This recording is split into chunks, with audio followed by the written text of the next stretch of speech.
విజయశ్రీ గారు నమస్కారం అండి. నమస్కారం శ్రీలక్ష్మి గారు. విజయశ్రీ గారు, మీరు లలితా సహస్రనామాలకి భాష్యం రాశారు కదా, అందులో లలితా సహస్రనామాలు ఔషధ గుణాల గురించి వివరించారు. అనేక సమస్యలకి ఏ నామం చదివితే ఏ మంత్రం ఫలిస్తుంది అన్నది చెప్పారు.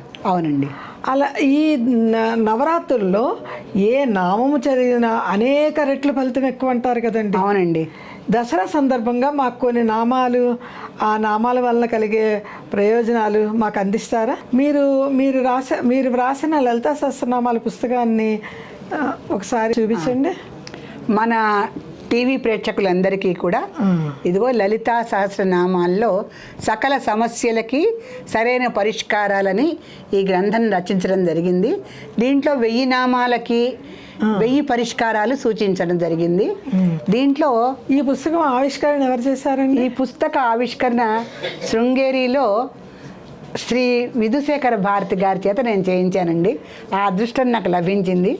ఈ పుస్తకము పూర్తయిన తర్వాత దీన్ని ఎవరి చేత ఆవిష్కరణ చేయిస్తే బాగుంటుంది అని నేను చాలా రోజులు ఆలోచించా. ఇది శారదాపీఠంలో ఉన్న వాళ్ళు ఎవరు చేసినా బాగుంటుంది అని అనిపించింది నాకు. అదృష్టవశాత్తు అప్పుడు మేము శృంగేరి వెళ్ళటం కూడా సంభవించింది. అయిపోయిన తర్వాత పుస్తకం రచించిన తర్వాత అప్పటి వరకు ఏమీ లేదు, ఎందుకు ఒకసారి శృంగేరి వెళ్ళాలని అనిపించింది. అప్పుడు నా స్నేహితురాలు ఒక అమ్మాయి సలహా ఇచ్చింది, ఎలాగో నువ్వు శృంగేరి వెళ్తున్నావు, అక్కడ స్వామివారి అనుమతితో ఈ పుస్తకం అక్కడే రిలీజ్ చేస్తే బాగుంటుంది కదా అని. సో ఈ పుస్తక ఆవిష్కరణ అండి శ్రీ శ్రీ శ్రీ విధుశేఖర భారతి గారి హస్తకమలాలతో ఆవిష్కరణ జరిగింది. మనం ఆ ఫోటోని కూడా మన ప్రేక్షకులకు చూపించవచ్చు. చాలా బాగుందండి, చాలా చక్కగా ఉంది.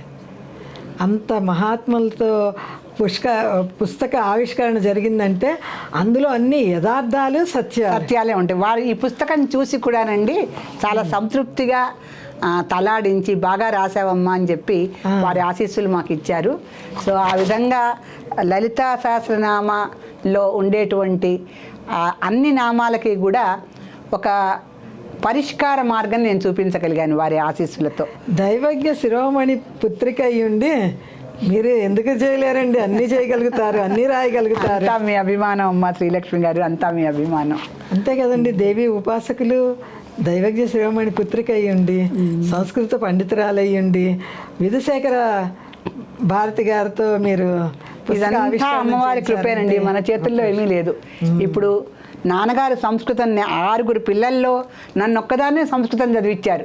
మిగతా వాళ్ళందరూ వేరే వేరే చదువులే చదువుకున్నారు. మరి వారికి అలా ఎందుకు నా మీద కరుణ కలిగిందో, 6 సంతానంలో వారి ఆశీస్సులు నాకు ఇంతగా ఎందుకున్నాయి అని నేను ఎప్పుడూ కూడా తెల్లారులేస్తే ముందు అమ్మవారి తర్వాత మా నాన్నగారికి దండం పెట్టుకుంటా. ఎందుకంటే నన్ను సంస్కృతం చదివించి నన్ను ఎంతో ప్రోత్సహించి PhD పూర్తయ్యే వరకు నా వెంట ఉండి దాంట్లో గోల్డ్ మెడల్ వచ్చే వరకు ఆయన కూడా విశ్రాంతి తీసుకోలేదు. నేనే తీసుకోలేదు. పుణ్య దంపతులకి నేను జన్మించటము, వారి ఆశీస్సుల బలంతో ఈ సంస్కృతం చదవటం అనేది నా జీవితంలో పెద్ద వరం అండి. అందరికీ కూడా వేరే వేరే విద్యలను అభ్యసింపజేసి నా దగ్గరికి వచ్చేసరికి మాత్రం నువ్వు సంస్కృతం చెయ్యమ్మా అన్నారు. ఇది నా అదృష్టం. తర్వాత మా అమ్మగారు మా నాన్నగారు కాలం చెందిన తర్వాత ఆయన లలితా అష్టోత్తర శతనామావళికి ఆ వ్యాఖ్యానం రాయాలనుకున్నారు.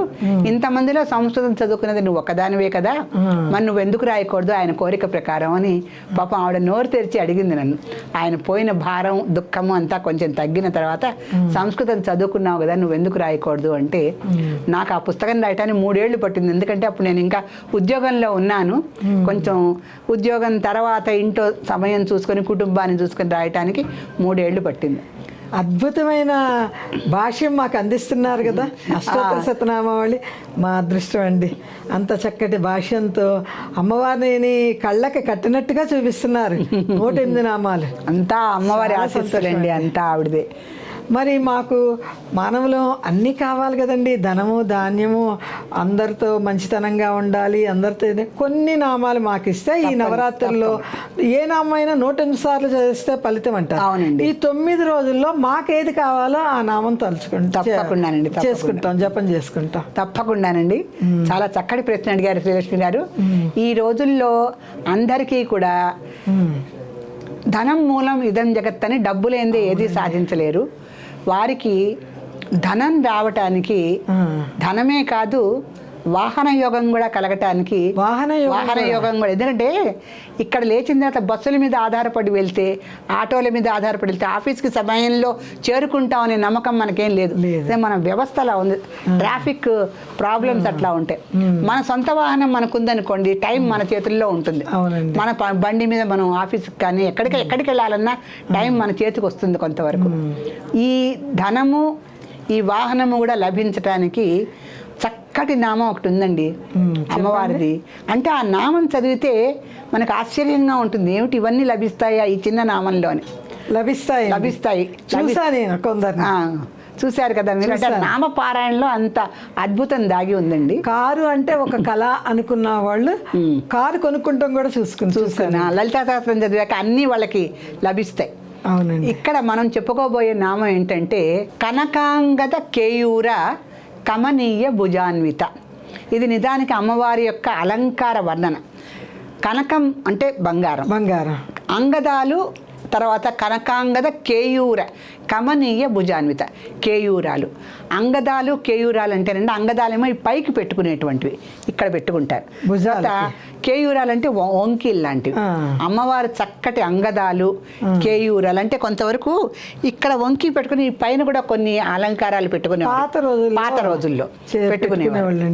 అంగదాలు, కేయూరాలు ధరించినటువంటి భుజాలతో అమ్మవారు కమనీయంగా దర్శనమిస్తూ ఉంటారు. కనకాంగద కేయూర కమనీయ భుజాన్విత. అంటే ఈ నామానికి ముందు ఓం అని పెట్టాలా, శ్రీ అని పెట్టాలా? ఓం అని పెట్టాలండి, ఓం అని పెట్టాలి. ఓం కనకాంగద కేయూర కమనీయ భుజాన్వితాయే నమః. మనం సహస్రంలో నామం చదివేటప్పుడు ఓం మొదట్లో పెట్టాలి, నమః చివరిలో పెట్టాలి.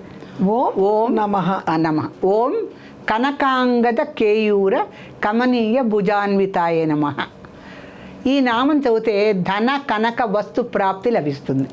అంటే ఇప్పుడు మనం జపమాల పట్టుకొని 108 సార్లు మన లెక్క, మళ్ళీ మధ్యలో అటు ఇటు చెదరకుండా మన దృష్టి, మన మనసు చెదరకుండా, మనకి లెక్క తప్పిపోకుండా జపమాల పట్టుకొని ఈ చిన్న నామం ఎక్కువ సమయం పట్టదండి, 3 నిమిషాల్లో అయిపోతుంది. మనం టైం చూసుకొని కూడా అడ్జస్ట్ చేసుకోవచ్చు, 3 నిమిషాల్లో అయిపోతుంది. ఈ నామాన్ని 108 సార్లు జపించినట్టయితే ధనము వస్తుంది, కనకము వస్తుంది. ఎందుకంటే ఆవిడ ధరించిందే కనకపు ఆభరణాలు. ధన కనక వస్తు వాహనాలన్నీ కూడా, అంటే వస్తువులు కూడా అండి. కొన్ని వస్తువులు మనకి కొనుక్కోవాలని ఉంటుంది, కొంచెం మనకి ఆలోచించవలసిన పరిస్థితి కూడా ఉంటుంది. ఆ వస్తువు ఇంట్లో అమరాలి, మనకి కావాలి.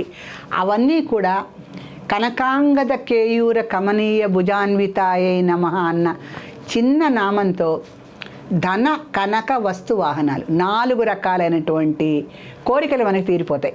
అబ్బా, ముందు ధనం వస్తుంది, దాంట్లో వాహనము కొనుక్కోవచ్చు, వస్తువులు కొనుక్కోవచ్చు, తర్వాత బంగారము కొనుక్కోవచ్చు. బంగారం స్త్రీలకి చాలా ప్రీతికరమైంది. అది కొనుక్కోవటం వలన 2 రకాలైనటువంటి ఉపయోగాలు.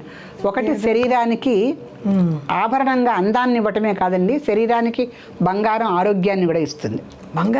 ఆరోగ్యం, బంగారం మించి జారిపడ్డ నీరు శరీరానికి చాలా ఆరోగ్యాన్ని ఇస్తుంది. అందుకని బంగారు గొలుసు మెళ్ళో ఉండాలంటారు.